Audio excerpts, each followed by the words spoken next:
Assalamualaikum warahmatullahi wabarakatuh. Alhamdulillahi nahmaduhu wa nasta'inuhu wa nastaghfiruh wa na'udzubillahi min syururi anfusina wa min sayyiati a'malina. May yahdihillahu fala mudhillalah wa may yudlil fala hadiyalah. Asyhadu an la ilaha illallah wahdahu la syarikalah wa asyhadu anna Muhammadan abduhu wa rasuluh. Allahumma shalli ala sayyidina Muhammadin sayyidil mursalin wa ala alihi wa sahbihi ajma'in. A'udzubillahi minasyaitonir rajim. Wa idza kunta fihim faqamta lahumus shalah faltaqum ta'ifatum minhum ma'ak. Shadaqallahul azim. Para pemirsa TVRI Sumatera Selatan yang dimuliakan Allah SWT, syukur alhamdulillah kita jumpa lagi pada sore hari ini acara televisi Republik Indonesia Sumatera Selatan. Tema kita pada sore hari ini adalah tata cara sholat berjamaah. Sholawat dan salam semoga dilimpahkan buat junjungan kita Nabi Muhammad SAW beserta keluarga beliau, sahabat-sahabat beliau, dan pengikut-pengikut beliau. Untuk barokahnya kaji kita ini, mari kita sama awali membaca Ummul Kitab lihazihinnya wala kulli niyatin sholihah wa ila hadratin Nabil Mustafa Muhammad sallallahu alaihi wa alihi wasallam. Al-Fatihah. A'udzu billahi minasyaitonir rajim. Bismillahirrahmanirrahim. Alhamdulillahi rabbil alamin arrahmanir rahim maliki yaumiddin. Iyyaka na'budu wa iyyaka nasta'in. Ihdinas siratal mustaqim. Siratal ladzina an'amta 'alaihim ghairil maghdubi 'alaihim waladdallin. Amin. Para pemirsa TVRI Sumatera Selatan yang dimuliakan Allah SWT, dalam tema tata cara sholat berjamaah ini, pertama kita bahas hukum sholat berjamaah. Yang kedua hikmah sholat berjamaah. Dan yang ketiga tata cara sholat berjamaah. Hukum sholat berjamaah ini bervariasi. Jadi kalau menurut ulama Hanafiyah dan Malikiyah, hukum sholat berjamaah itu sunat muakkad karena mengacu kepada hadis Rasulullah Sallallahu Alaihi Wasallam. Beliau menyatakan sholatul jamaati afdalu min sholatil fardhi bisa wa isrina darajat. Rahul Bukhari wa Muslim dari Ibnu Umar. Bahwa sholat berjamaah itu lebih afdal daripada sholat sendirian 27 derajat. Atas dasar itu ulama Hanafi dan Maliki bahwa hukum sholat berjamaah itu sunat muakkad, sunat yang dikuatkan. Dan kan Imam Syafi'i, mazhab Syafi'i, hukum sholat berjamaah itu fardu kifayah. Karena mengacu kepada hadis Rasulullah SAW yang diriwayatkan oleh Abu Daud, Nasa'i, disahihkan oleh Ibnu Hibban. Rasulullah SAW bersabda, "Ma min salasatin fi qaryatin au badwin la tuqamu fihi musalla illastahwaza alaihi musaitan." Jadi maksud hadis ini, tiap-tiap 3 orang dalam suatu kampung atau atau pelosok desa. Jadi badwin itu pelosok desa.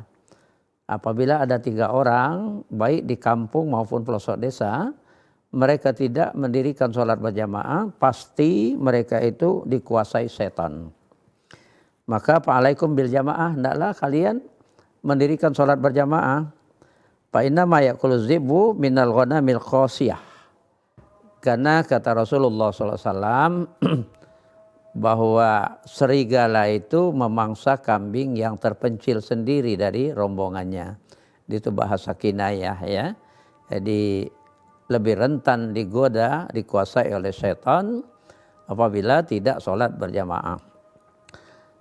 Para pemirsa TVRI Sumatera Selatan yang dimuliakan Allah SWT, makanya sekelompok saja sudah melaksanakan sholat berjamaah di masjid atau di musala, maka insya Allah Allah tidak murka lagi.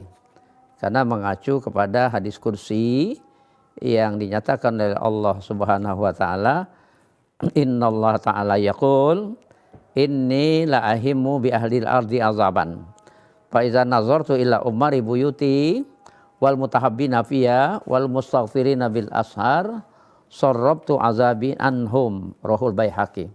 Aku benar-benar mau menumpahkan azabku pada penduduk bumi ini, kata Allah SWT. Tapi fa iza nazartu illa umari buyuti.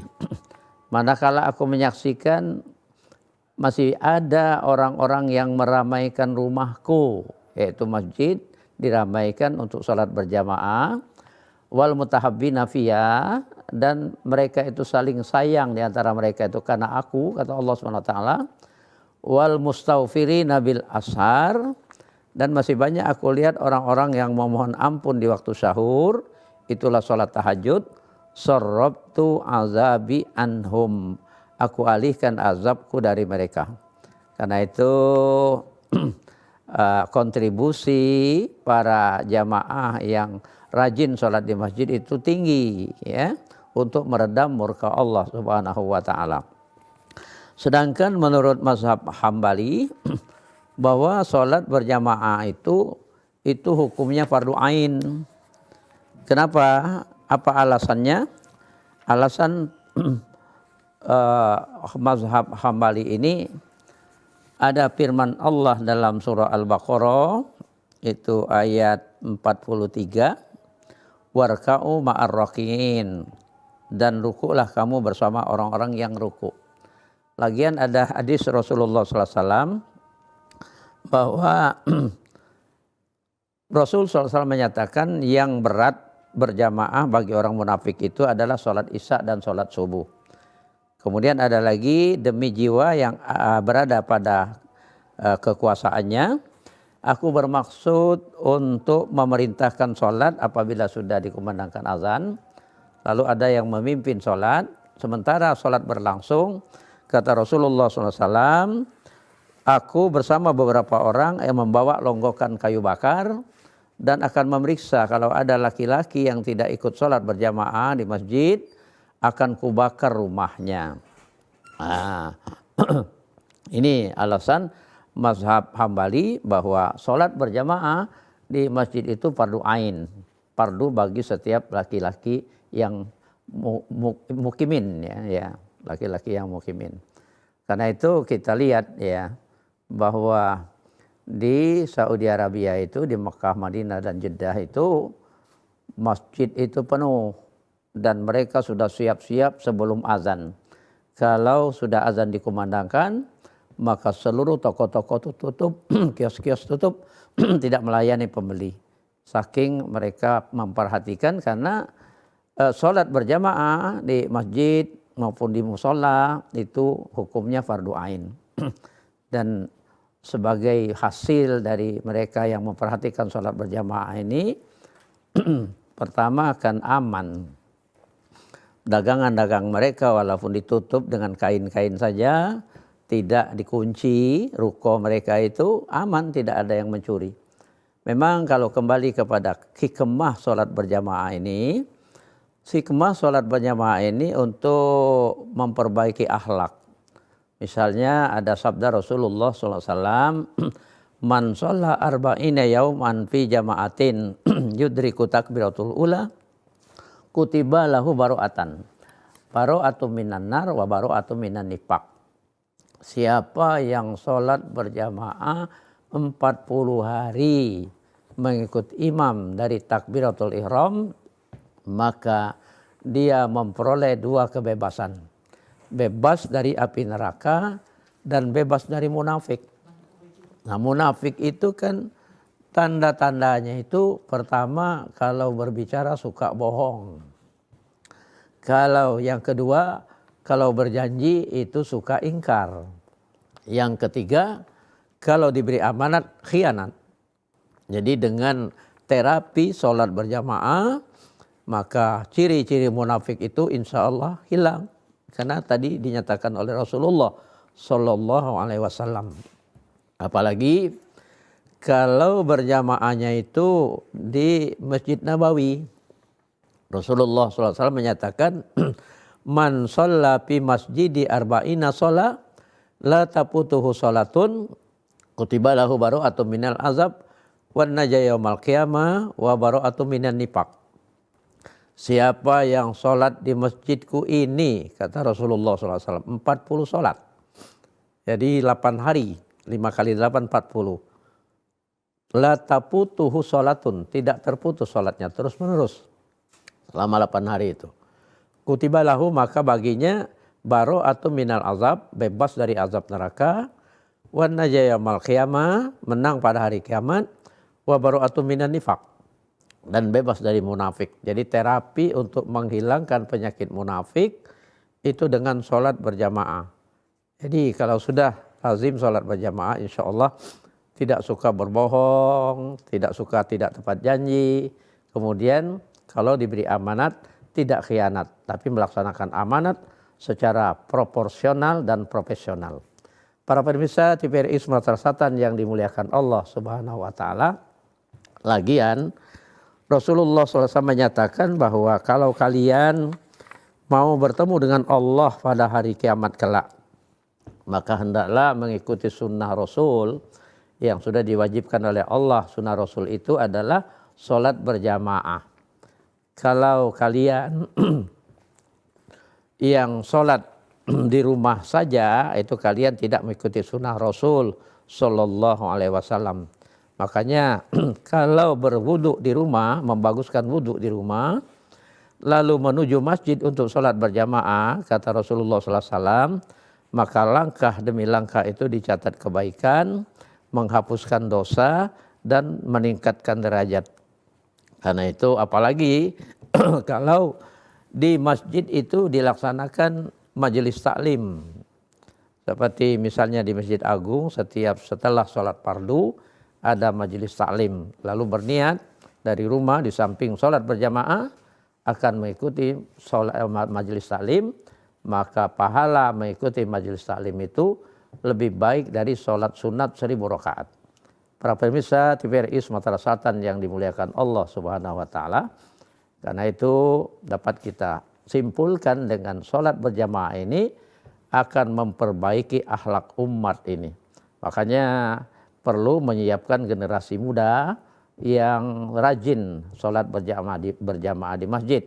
Rasulullah SAW dengan sangat hati-hati menganjurkan kepada kaum muslimin, bagi yang mempunyai anak laki-laki hendaklah kata Rasulullah Sallallahu Alaihi Wasallam, muru auladakum bisolah idza balagha sab'a sinin wadribuhu li asri sinin. Suruh perintah anak kamu itu sholat kalau apabila dia sudah berumur 7 tahun. Wadribuhum li asri sinin. Kalau dia sudah 10 tahun bandel tidak mau sholat, maka boleh dipukul, tapi pukul pendidikan ya. Supaya apa? Supaya pembiasaan sejak dini. Sebab anak yang berusia 10 tahun kalau laki-laki sebentar lagi dia baligh. SMP kelas 3 atau kelas 1 SMA dia sudah baligh. Kalau ketika 10 tahun dibiarkan bebas saja, dia tidak disiplin untuk melaksanakan sholat, apalagi berjamaah, maka ketika dia baligh dia lalai. Nah hati-hati, apabila lalai sholat Jumat, siapa yang tidak melaksanakan sholat Jumat 3 Jumat berturut-turut, maka tanpa uzur syar'i, maka Allah tutup hatinya dari hidayah Allah SWT. Karena itu dia akan lalai sepanjangan. Kalau melalaikan sholat, anak ini akan menjadi anak yang nakal ya. Dan dikhawatirkan dia terjerumus kepada teman-temannya yang narkoba, yang sabu-sabu. Apabila sudah terkontaminasi oleh sabu-sabu, narkoba, maka sulit untuk merehabilitasinya. Oleh karena itu hati-hati yang punya anak laki-laki supaya dilatih betul untuk sholat sejak dini.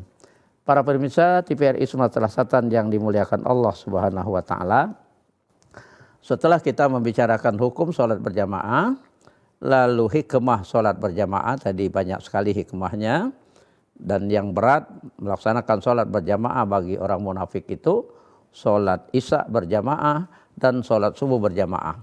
Padahal siapa yang sholat isya berjamaah dia dinilai sholat setengah malam. Dan kalau diteruskan nanti setelah pulang dia kembali lagi ke masjid untuk sholat subuh berjamaah, maka dia dinilai sholat sepanjang malam. Tinggi sekali apresiasi Allah Subhanahu wa taala terhadap umatnya, hambanya yang sholat berjamaah. Para pemirsa TVRI Sumatera Selatan yang dimuliakan Allah Subhanahu wa taala. Lalu bagaimana tata cara sholat berjamaah? Sholat berjamaah ini ya 2 orang itu minimal sudah berjamaah. Bertambah banyak jamaahnya, bertambah besar pahalanya. Jadi kalau mencari masjid yang banyak jamaahnya itu lebih besar pahalanya. Lalu tata caranya ya seperti sholat biasanya ya. Setelah takbiratul ihram yang bagi makmum itu wajib meniatkan makmuman mengikut imam supaya memperoleh 27 derajat. Nah lalu setelah doa iftitah maka imam membaca surah Al-Fatihah itu didengarkan. Dalam mazhab Syafi'i bahwa setelah mendengarkan bacaan Al-Fatihah dari imam itu maka makmum wajib membaca surah Al-Fatihah sendiri-sendiri secara sir. Ya, hukum membaca surah Al-Fatihah ini dalam mazhab Syafi'i itu rukun qauli. Jadi rukun yang diucapkan, kalau dalam hati tidak sah. Dan walaupun berjamaah sholatnya sholat jahar yang bersuara maupun sholat sir, dalam mazhab Syafi'i ini makmum diwajibkan membaca surah Al-Fatihah sendiri-sendiri di belakang imam. Kita ikuti dulu yang berikut ini.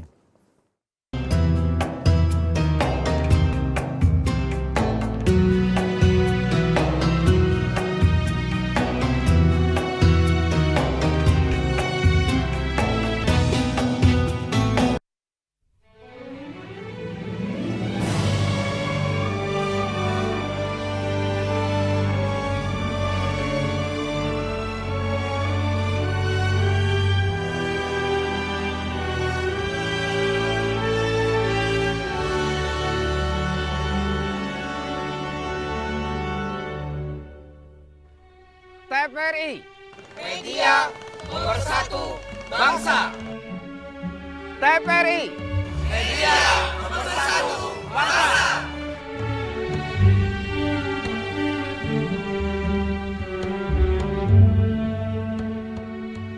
Reformasi birokrasi. TVRI berubah. Reformasi birokrasi. TVRI berubah.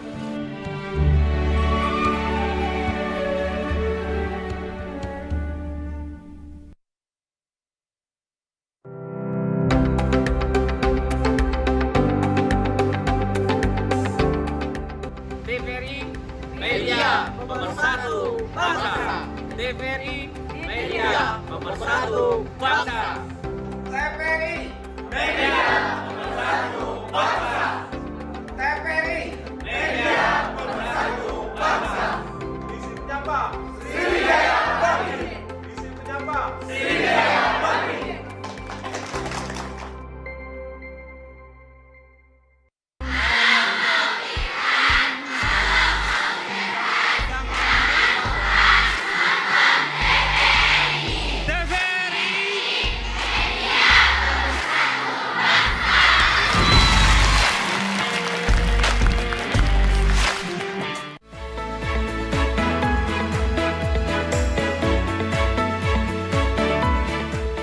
TVRI media pemersatu bangsa.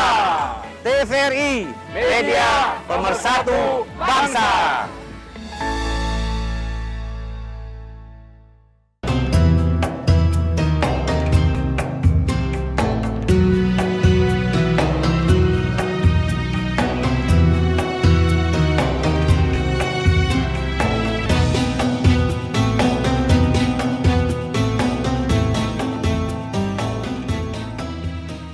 TVRI Sumatera Selatan yang dimuliakan Allah SWT. Tata cara berjamaah ini ada sedikit beda antara imam-imam fikih, imam-imam mazhab. Tadi sudah kita kemukakan, kalau menurut Imam Syafi'i, mazhab Syafi'i, membaca surah Al-Fatihah bagi makmum baik dalam sholat jahar maupun sholat sir itu wajib, rukun qauli. Alasannya, la sholata liman lam yaqra' bi Fatihatil Kitab. Tidak sah sholat bagi orang yang tidak membaca Fatihah di dalam sholatnya. Ini rawahu Bukhari wa Muslim. Mengacu juga kepada hadis yang an Ubadah ibnu Samit qala shalla bina Rasulullah sallallahu alaihi wasallam salat as-subhi fasakulat alaihil qiraah falamman sarafa qala inni arakum taqrauna wara imamikum qala qulna ya Rasulullah na'am ya Rasulullah qala la taf'alu illa bi ummil Qur'an fa innahu la salata liman lam yaqra' biha. Jadi di dalam sholat subuh itu ketika Rasul sallallahu alaihi wasallam menjadi imam, ada yang mengikuti bacaan Rasulullah sallallahu alaihi wasallam di belakang imam. Sehingga selesai sholat, setelah salam kata Rasul, aku merasa ada yang mengikuti bacaanku tadi di belakangku. Iya ya Rasul, aku, kata sahabat. Jangan lagi, kata Rasulullah SAW, illa bi ummil kitab. Kecuali surah Al-Fatihah. La sholata lima lam yakra' biha. Tidak sah sholat bagi yang tidak membaca surah Al-Fatihah di belakang imam dalam sholat jahar, sholat bersuara. Nah ini alasan mazhab Syafi'i bahwa walaupun sholatnya sholat jahar berjamaah, makmum wajib membaca surah Al-Fatihah di belakang imam setelah imam membaca surah Al-Fatihah. Begitu juga ketika sholat sir, maka sama-sama membaca setelah takbiratul ihram, sunat membaca doa iftitah, kemudian setelah itu membaca surah Al-Fatihah dan membaca surah sesudah Al-Fatihah itu sunat saja hukumnya, baik makmum, imam maupun makmum. Nah di rakaat yang ketiga, keempat cuman Al-Fatihah saja. Begitu menurut mazhab Syafi'i. Tapi kalau menurut mazhab Maliki, Maliki bahwa kalau berjamaah sholatnya sholat jahar, maka makmum tidak diwajibkan membaca surah Al-Fatihah di belakang imam. Cukup mendengarkan saja. Di antara dalilnya itu surah Al-A'raf ayat 204. A'udzubillahi minasyaitonir rajim. Wa idza quri'al Qur'anu fastami'u lahu wa ansitu la'allakum turhamun. Ketika apabila dibacakan Al-Qur'an di dalam salat, fastami'u lahu, dengarkan, wa ansitu, perhatikan, la'allakum turhamun, supaya mendapat rahmat. Nah, ini dalam mazhab Maliki ya. Tetapi iza asrartu bi qiraati faqra'u. Kata Rasulullah SAW, apabila saya membaca sir di dalam sholat itu, maka bacalah. Artinya dalam mazhab Maliki ini, kalau sholatnya sholat jahar, makmum mendengarkan saja bacaan surah Al-Fatihah maupun ayat dari imamnya. Tapi kalau rakaat ketiganya sir itu membaca Al-Fatihah, menurut Imam Malik wajib juga makmum membaca surah Al-Fatihah, karena Al-Fatihah di dalam sholat itu rukun. Itu menurut Imam Maliki. Itu bedanya dengan Imam Syafi'i, baik sholat jahar maupun sholat sir, makmum diwajibkan membaca surah Al-Fatihah. Sedangkan menurut Abu Hanifah, makmum di belakang imam kalau sholat berjamaah tidak diwajibkan membaca surah Al-Fatihah, baik sholatnya sholat jahar maupun sholat sir. Apa dalilnya? Dalilnya hadis rawahu Abu Hanifah an Jabir radhiyallahu an, man shalla khalfa imam fa inna qira'atal imam lahu qira'ah. Jadi siapa yang sholat di belakang imam, maka bacaan imam itu menjadi bacaan makmum. Jadi sudah di-cover oleh imam, tidak usah membaca lagi. Ada lagi hadis rawahu Muslim an Abi Hurairah yang dijadikan dalil oleh Imam Hanafi, inna maju ilal imamu liyutamma bi fa iza kabaro fakabbiru wa iza qara'a fa'ansitu. Bahwasanya dijadikan imam itu hanya untuk diikuti. Maka apabila imam bertakbir, maka bertakbirlah kalian.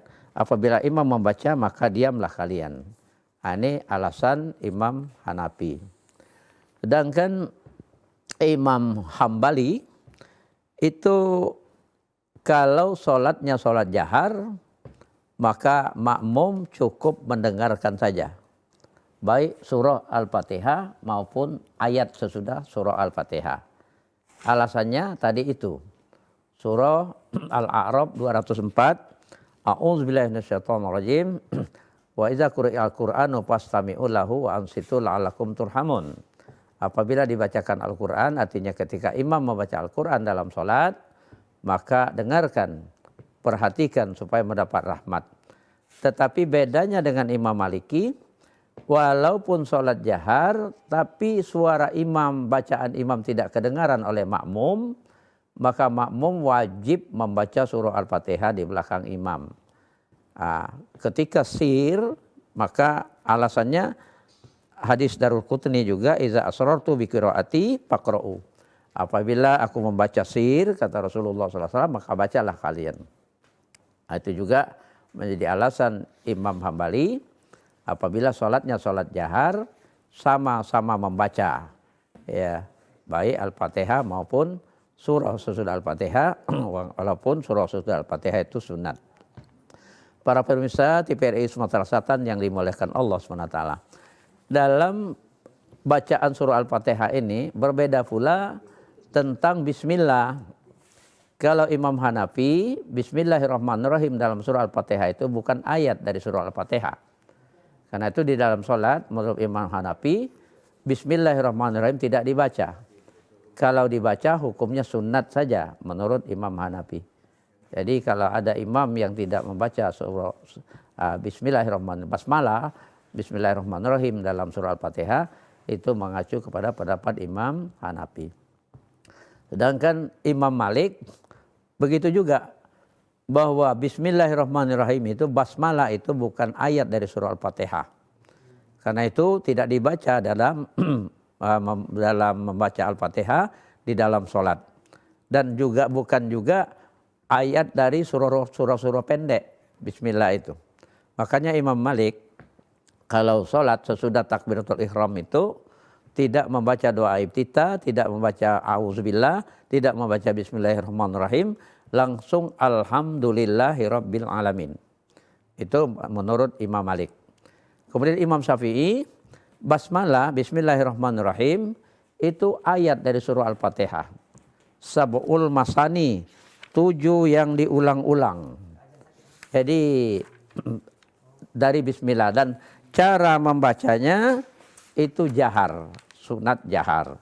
Jadi Imam Syafi'i itu Al-Fatihah itu 7 ayat yang diulang-ulang. Bismillah adalah ayat dari surah Al-Fatihah dan membacanya bismillah itu jahar.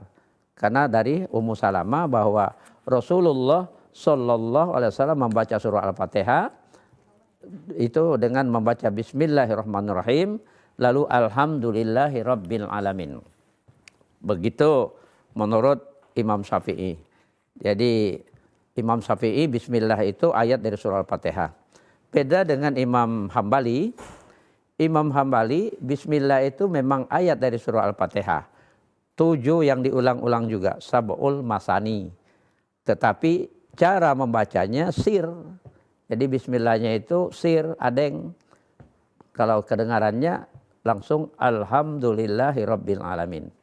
Jadi seyogianya memang dalam mazhab Syafi'i membaca surah Al-Fatihah itu menurut Ummu Salamah seperti Rasulullah Shallallahu Alaihi Wasallam membaca ayatan-ayatan. Karena dalam surah Al-Fatihah itu mengandung dialog. Seperti dinyatakan qusimatis shalah baini wa baina abdi nisfain. Aku bagi di dalam sholat itu antara aku dengan hambaku 2 bagian. Wali abdi masa'alah, kata Allah. Bagi hambaku dia memperoleh apa yang dia minta.